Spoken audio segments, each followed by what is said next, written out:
Hi everyone, thank you very much for stopping by and returning to the old world. But first of all, a very happy new year to everyone watching this video and to my subscriber base at large. I hope you all had a great festive period, did really well with your hobby hauls, and are ready to start the new year afresh. This being the first video of 2025, and where did that time go? It can mean only one thing. A look at hobby resolutions, looking at last year's success or not, and looking what we're going to be doing going forward into 2025. And I'll also look to comment around some of the ideas bubbling away around what you might be able to expect on this channel in the months ahead.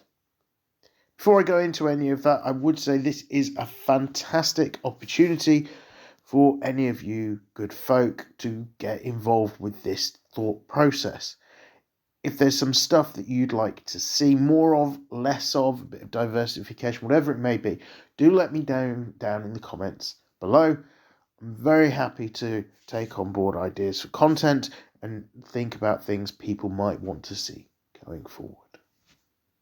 So let's look at New Year's resolutions. And what were my New Year resolutions when it came to 2024? Fundamentally, this boiled down to two things. Firstly, through the Tale of Many Gamers program that I was doing with a number of clubmates, I was going to build a new Warhammer army and have it ready at 2,000 points to take to a particular event being hosted in the summer. I chose the Empire of Man.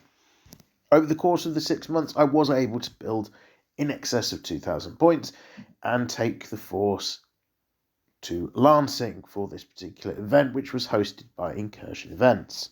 I won't bore you with the complete details, there's a video on that tournament report, but I effectively got battered by demons twice my first two games before pinging in a strong win for game number 3. Very pleased to have been able to attend a really fantastic event and come away with most sporting as a prize. So overall, a job well done there.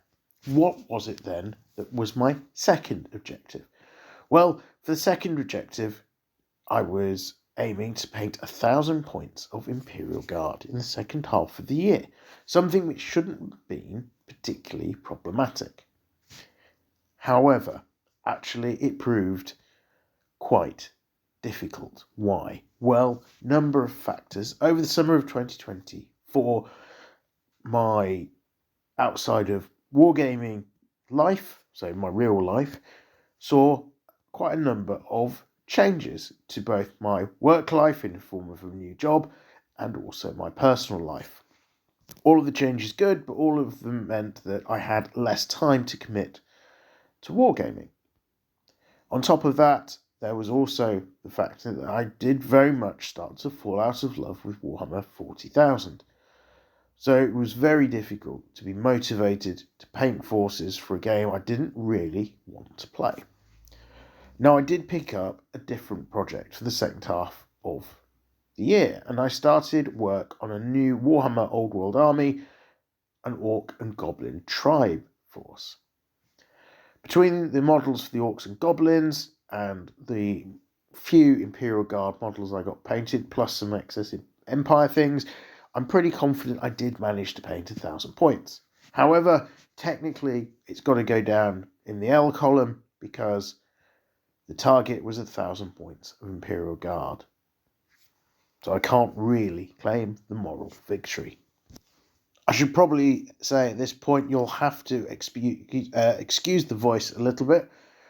I have been suffering from the cold that's been circulating over Christmas. It has wiped me out for quite a few days, which is part of the reason why, and I know there's been a couple of comments on my video around the wrap-up of 2024 as to why I've not done a video on the pre-release for the Empire of Man at the back end of that year.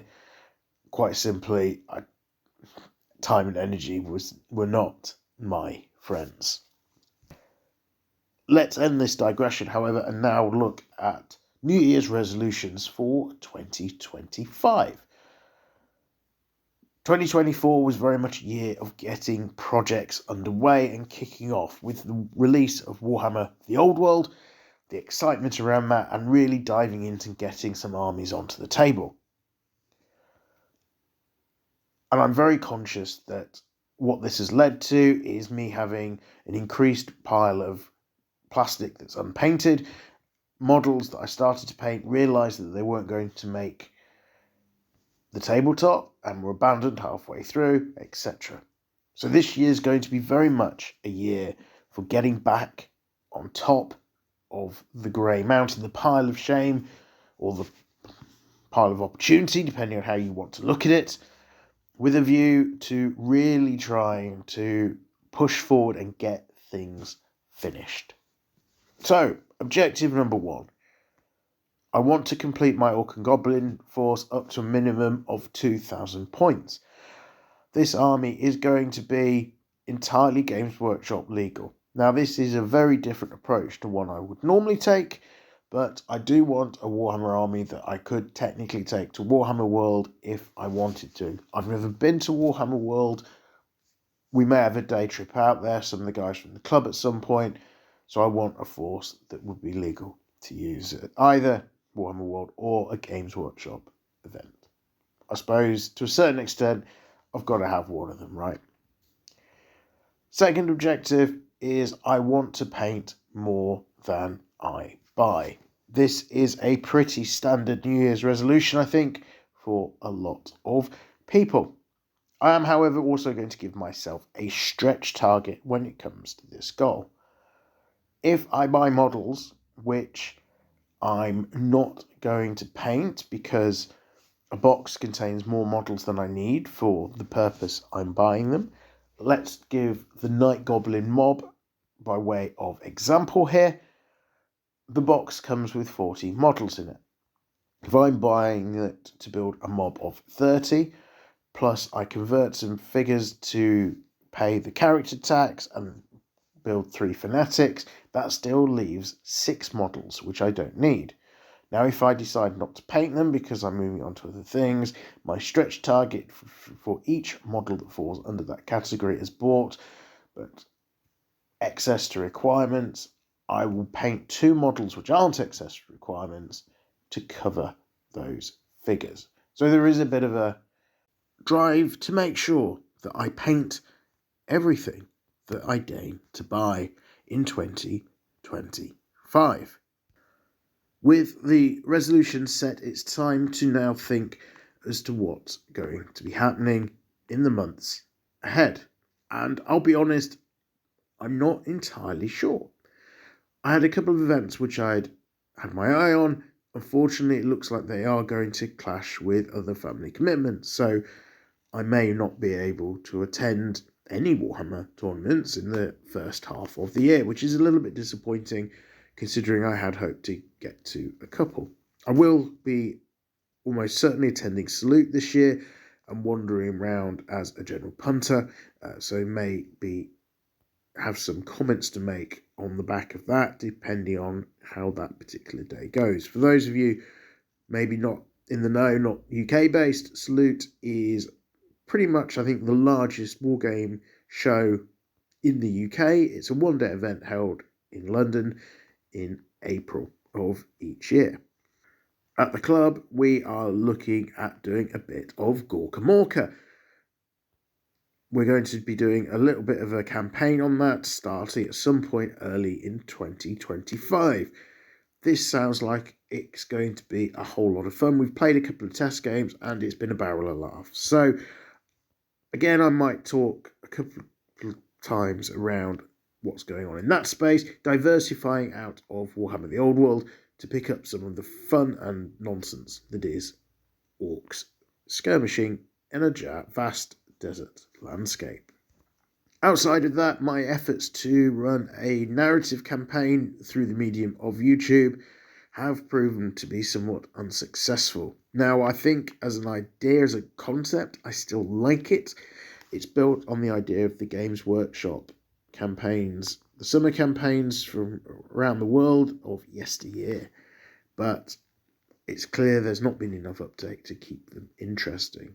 I may visit this as a concept again in the future, but I would say it's unlikely we'll see one this year, unless a number of people show a real commitment and a real drive to get involved.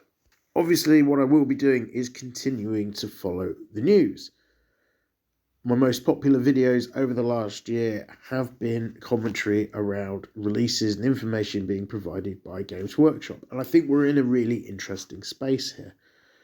With the Empire coming onto the shelves pretty imminently now, and High Elves hopefully following in relatively quick succession, that only will leave the Wood Elves and the Beastmen to be released for all 9 of the original supported factions to be with us.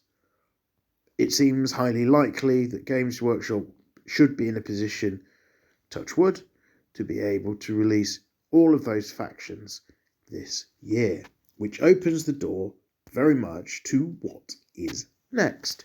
I'm hoping that the popularity we've seen around the release dates of the various arcane journals prove to Games Workshop that this is a product that is worth persevering with. They'll have put a lot of effort into getting models out there, so it'd be really nice if they follow up the release of the Beasts and the Wood Elves with a continued drive to develop the game. Now, whether that will be rowing back on saying they're not going to support legacy factions, to be honest, I don't think they will do that. I think legacy factions will remain legacy, or whether it's they're going to start driving forward. Now, we've seen, and I've mentioned before, mentions of Cathay, of Kislev.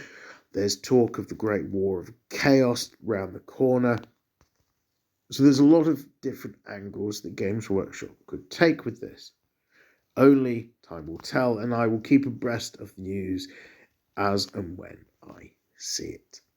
Outside of that, all I'd like to say once again is I hope you're having a really, really great new year, and I wish only the best of things to happen to you. 2024 was tough for so many people all around the world, with so many horrific things happening outside of wargaming, and for some people within wargaming as well. Let's hope that 2025 is in a far better position for all of us. Thank you very much for watching. I am Return to the Old World. Have a great day.